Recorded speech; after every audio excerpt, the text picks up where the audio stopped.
City. Whoa, whoa.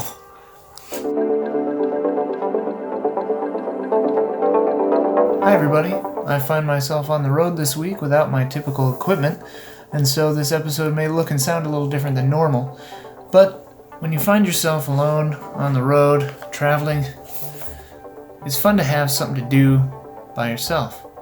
This is Deep Space D-6. It is a solitaire ship crew assignment game, a spaceship game. And I thought you would all maybe find it interesting. I just played it for the first time and I thought it was pretty cool. So I'm going to take you through what it's like. Check it out. Okay, so Deep Space D6, the first thing you notice is probably that it looks kind of like an old Choose Your Own Adventure book. At least that's what I noticed. And I think that they definitely did that intentionally. It's got kind of that vibe. And it has a magnetic thing. You open it up. Oh, very cool interior. And then, you know, you've got your instructions, of course. And then there are components. Pretty cool.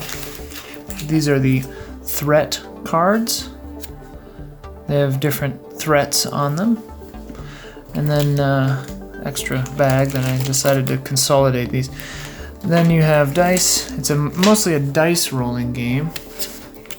You've got the infirmary, double-sided. You can play with a buddy system. I haven't tried that yet, but it could be cool. And then the cool part, pièce de résistance, are the ships. The ships really change how you play. This is the beginner ship. It's the one I've used, and it definitely makes the game pretty easy. At first I thought, like, am I playing this game wrong? It's really, really easy, but that was just because I was using the beginner ship, and I think I was playing on easy mode. So here's the Halcyon, which is the starter ship. It has a pretty good hull and a pretty decent shield, but you can recharge the shields all the way up with one action, so it's pretty easy. And it's basically a pretty simple loop of shoot the bad guys, fix your shield, fix your ship. I basically felt indestructible in this ship, which is maybe good as a beginner ship so you can get used to what you're doing. This is the Athena Mark II, which is more of a combat-focused ship, so it has different attacks that it can do. And then it has way more shield and less hull. Damage always goes to shield first, but we'll talk about how to play in a second. This is the AG-8, which is a drone-based ship. This is a little more complex. As you can see, the shields are much less, and it has a big old hull. It's a big boy. But you can put drones out into space through the drone bay, and the drones do things. And then the final ship is sort of an alien ship, which I believe is pronounced Mononoare. Not really sure if that's correct, but it's got equal shields and hull, and you can swap them. You can recharge the shields, so I guess the way to... Well, you can repair the hull over here too. But it attacks, it needs 2 dice to attack at least, and it does various different things. Pretty wild. So, yeah, the different ships definitely change it up, and there's a kind of a description on the back of each, which is nice. Let's set up a game here using the Athena. Here's the threat deck. I still need to shuffle that, and obviously it'll be face down. I've taken out all of the Don't Panic cards, so it'll be a harder game. And this is the final boss, the Ouroboros. So you take those out, shuffle them, and put them at the end. You use them at the end. Okay, so as I said, this is a solitaire space game where you assign a crew using dice. These are the dice. They represent your crew, by and large. From left to right here, we've got the commander, science, engineering, tactical, medical, and threat detected, or a scanner result. So what you do is, every turn, you take the dice, and you roll in the dice. Okay. So we got a decent mix of results here. A lot of tactical. But we have one scanner result. Okay, so scan results automatically are locked up here in the scanner track. That means that a crew member is busy scanning for threats. The story here is that you fell into a trap and you've teleported, or you've gone off into an area of space that's very dangerous, and you're constantly under threat. And so they're scanning for threats right now. And so then the rest of these are crew assignments that you can make during your turn. At the start of the game, you draw 2 starter threats. The symbol on the top left there means it's an interior threat, which goes on the left-hand side of your ship. That means that it's something that's happening inside the ship. This is an exterior threat, and the number there is how much life it has. These red numbers along the side of the board are how much health the threat has, basically. You could think of it that way. So this is a mercenary who has 3 health. And it says if no threats are activated this round, -2 hull. And threats are activated when you roll the threat die and get the number shown on any face-up threat. So I rolled my dice and I got 1 scanner result. I didn't fill the scan track, which means a new threat doesn't come out. And if I'm reading this correctly, it says if there are no more cards, instead lose 1 hull point, which I think means if no threat comes out, you automatically take 1 damage. This is probably my only design note for this game, is that cards say, you know, this mercenary says -2 hull, right? And that book says -1 hull. But then right under it, it says you always take shield damage before you take hull damage. Really, I think it should say 1 damage, because if you're always taking shield damage first, then it should be up to you to decide, or just to know that, okay, 1 damage is coming in. If I have shields, it goes there. If I don't, it goes to my hull. And then certain threat cards will say ignores shields, so they can penetrate shields, you know. And then it's like, okay, yeah, sure. But I don't know. That's like my only real complaint so far in playing this game, is that I think it should just say 1 damage. But anyway, back to turn order. So in the setup, we've put our threats out. So we have 1 internal threat and 1 external threat. We've got 1 scanner locked in, which means we take 1 shield damage because a threat did not come out this turn. So on my ship, we have different abilities. You can go to different places and do different things if you rolled the dice. So if we recall here, I rolled 3 tactical. So I basically have 3 tactical crew members and 2 science crew members. So I'm definitely going to take 1 of these, and I'm going to recharge the shields. And then I'm going to, so that happens immediately. So my shields are full blast now, I'm good. Then I need to assign my damage here, my tactical. I'm going to assign my tactical right here. So I'm going to launch rockets, and I'm going to do 2 damage to this mercenary.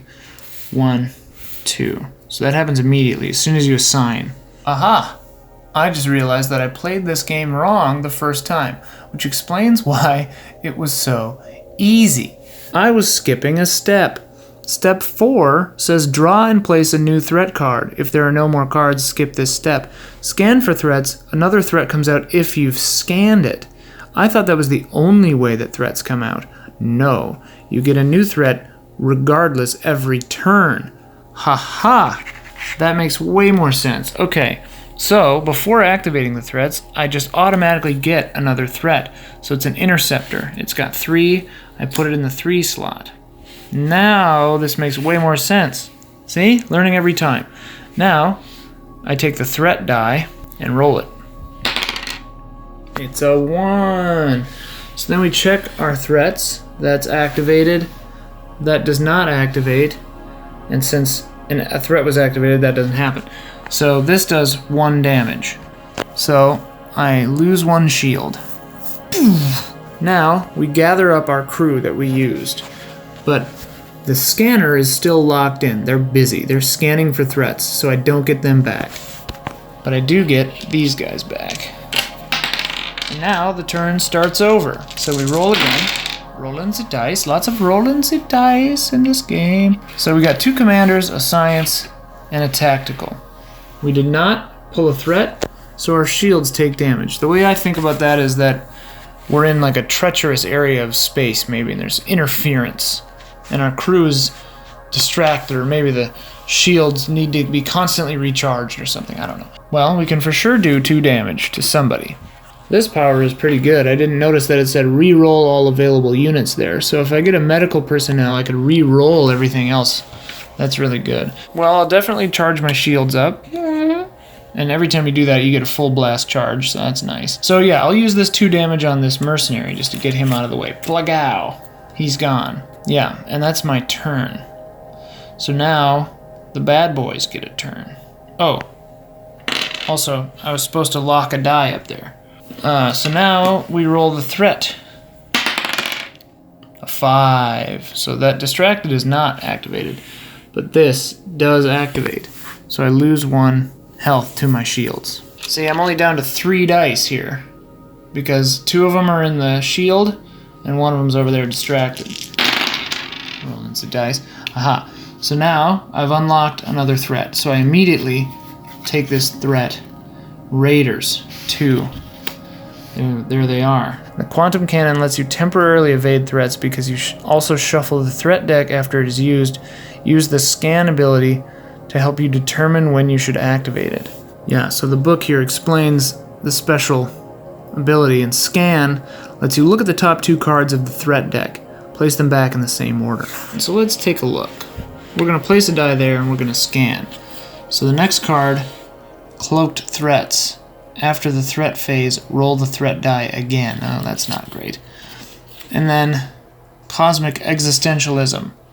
Must be completed before assigning any other science crew. So those aren't great, but there's nothing really we can do this turn. So now we roll the threat die. Whoops. It's way over there, but it's a 4. So that means that all of our threats activate. Distracted activates, Hull activates, and Raiders activate. They happen interior first. So, distracted happens. It says return this unit, then discard that card. So it goes to the returned, and this card is discarded. So that's actually kind of nice. We got our die back. That's fine. Then Interceptor will do 1 hull damage, which in this case is still shields, because we have shields left. And then the Raiders ignore shields and do 1 hull damage. And then we roll in the dice. And now we have command of all of our crew back. So let's see. Use that to do that, and I'm going to do 2 damage to this Raider. So the Raider is destroyed, and then I will return this Interceptor. So I put that back in the threat deck, and then I shuffle that. And our new threat, Rescue, Telepath. And now when you get a Rescue card, you definitely draw another threat. So what do we have here? Oh, another Rescue. Who shuffled these? Friendly Fire, uh-oh. Immediately send all of those to the infirmary and then discard. So we discard this, but this is a tough shake because I had these 2 were that, and I used these guys already. Their abilities are used before the threat. But yeah, so all 4 of those dice are stuck in the infirmary, and the only way I can get them out is by rolling a medical unit. But alas, I only have 1 die. So what this means actually is that if I don't roll a medical here, I will lose because that is tied up. Wow, this took a turn. So let's see what we do here. Okay, science, we're still all right. I'll definitely recharge the shields. Basically, you lose if you have to return an available crew member, and there are no available crew members. So if I had no dice to take back, meaning if this gets sent to the infirmary before I get these guys back, or if I get a scan result here, I lose. Now we pull a threat for this turn. It is a fighter.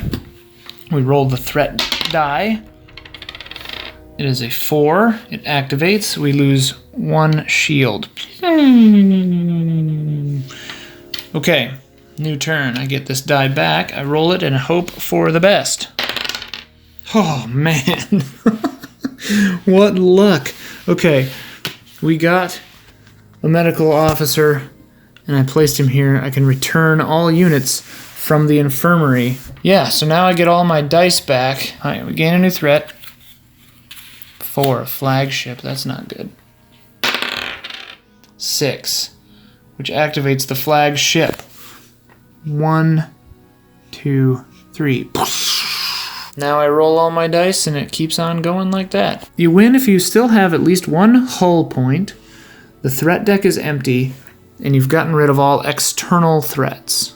And there's the final boss, the Ouroboros of the original game, that you use basically after you go through the threat deck. Then you put in this baby threat deck, which is the Ouroboros cards. They all have that symbol there. So yeah, that's a quick look at Deep Space D-6, a really fun solitaire space game that a friend of mine named Felix recommended, and I'm grateful to him. When I looked at it at first, it was incredibly expensive on Amazon. I believe this was a Kickstarter product, but now you can, I think, get it again. I got it off another website. I don't remember which one, but it was like less than $30, $20, $25 maybe, which is pretty fun. I think that, yeah, I like this game a lot. I like it a lot more now that I am adding another threat every turn, because my first time I didn't realize that I should have been doing that, and I knew I was doing something wrong because it was too easy. And there were turns and turns where I just wouldn't have a threat. And I was just like, well, this is strange. Now it makes a lot more sense. Operator error. Deep Space D6, it's a fun way to keep yourself entertained if you find yourself alone and without, video games. Or with video games and you just want to look at paper instead. Check it out.